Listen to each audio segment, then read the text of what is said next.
Hello and welcome to this channel, Clinic Wahala, by yours truly, Dr. Catch. On Saturday, being the 17th of May, we celebrated World Hypertension Day. Hypertension is one of the commonest non-communicable diseases that adversely affects one's cardiovascular state. It's important that we measure our blood pressure and discover if we have elevated blood pressure and do all we can to tackle it, because the complications of hypertension are so many, and having even one of it can reduce our life expectancy. Here are 10 things you can do that will help reduce your blood pressure. Number 1 is the only one that borders on drugs or medications. The rest are non-drug things you can do to reduce your blood pressure. It is important that you carefully watch this video, take note of the points, and also make sure that you put them to practice so that you have a better control of your blood pressure. Like I said, number 1 is adherence to medications. Sometimes when we see hypertensive patients, their blood pressure over the roof, so high that we just have to institute tablets or intravenous drugs. We just have to start medications to bring this BP down before the inevitable happens. So it's important that you adhere to medications you are prescribed for hypertension. It is not drink one today, leave tomorrow. We are not doing poor pay.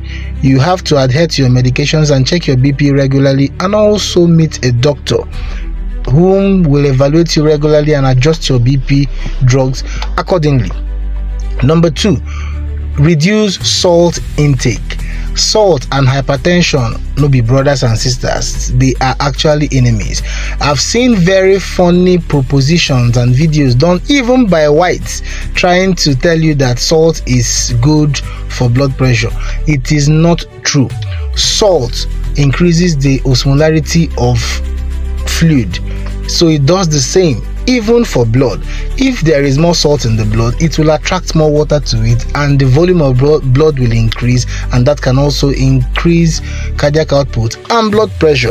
I don't want to bug you with all those grammar, but just know that salt will increase your blood pressure, so you need to reduce salt intake. Some will give you values in grams and milligrams, but some people will safely say a tablespoon, not the one you heap like Kilimanjaro. You clear out the top and use that to do your cooking. Do not say that you are reducing salt. You now carry all the spices and all those maggi and no and everything and fill up your food. You are doing the same thing. Number 3, weight loss. It's important that you lose weight. As a matter of fact, any degree of weight loss affects one's blood pressure positively. There is a reduction in both systolic and diastolic blood pressure with weight loss. So whether you are doing it by reduction in the calories you take in, or exercise, or however you are doing it, it helps to reduce blood pressure. Number 4 is intake of vegetables, fruits, nuts, and grains. They are very heart friendly. There are food stuff, there are diets that are known to different areas that are known to help the cardiovascular system. Some of these ones I have mentioned. Our vegetables are fine, portions of our fruits are good, nuts and grains are fine for the cardiovascular system and also for the heart, and they help to reduce the blood pressure. Number 5 is aerobic exercise. Not just any form of exercise, but aerobic exercise. Many exercises qualify as aerobic exercise, so no fear by the name aerobic exercise. Hey, this aerobic no mean say we dey fly for air. No. They are exercises like running, walking, skipping, football, tennis, all these run sports, swimming, all of them qualify as aerobic exercise. If you can sustain it for at least 30 minutes 5 days a week, that is fantastic for your cardiovascular health, and it will reduce both your systolic and diastolic blood pressure. Where are we? Number 6, smoking and alcohol. I put them together because somehow they tend to be related when it comes to people that consume them. Smoking is not good for your cardiovascular system. it must be stopped, especially if you are hypertensive. You ought to stop it. Apart from the other things, other bad things it does to the body, it doesn't help your blood pressure and your cardiovascular system. Alcohol also does the same thing. Initially, we are talking about reduction of alcohol to a certain level, but current teachings is saying that even the smallest doses of alcohol has some effect on the cardiovascular system. So if you are serious about controlling your blood pressure, you might consider reducing that alcohol to the barest minimum. Number 7 or number 8. Okay, number 7. Good sleep. It's important that you rest. If we work all through the day and refuse to sleep at night, it will adversely affect our blood pressure and our blood pressure control.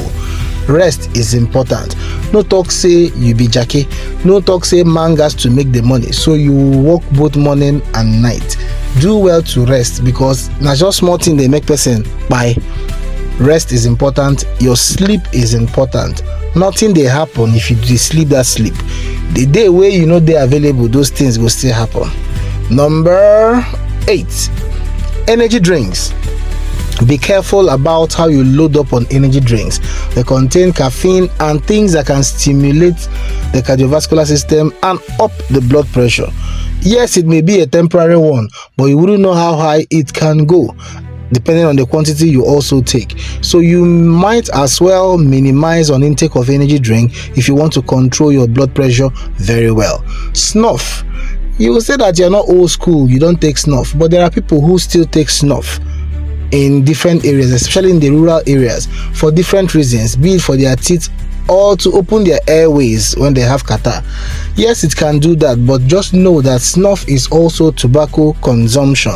It can stimulate the cardiovascular system, it can up your BP, and it can be harmful.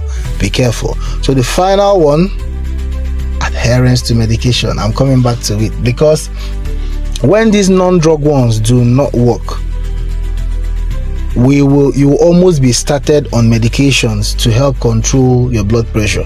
These ones, for most people, if you are strict about them, they may end up controlling your blood pressure. But when it keeps surging on and on despite all these things, then we have no option but to institute antihypertensive drugs to bring the BP down, because you don't want to make anything happen to you. So adherence to the drugs, that's back to square one, is very, very important if you are placed on drugs. So I believe with these points you have something good to celebrate this World Hypertension Day. No talk say I not do good thing for you. You don't hear them. You know what to do. Do well to share this to everybody you know. Are you aware that over 40% of adults in the whole world are hypertensive?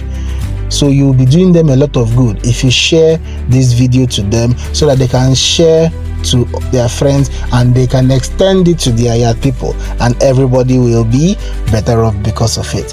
Thank you for listening. Have a wonderful day.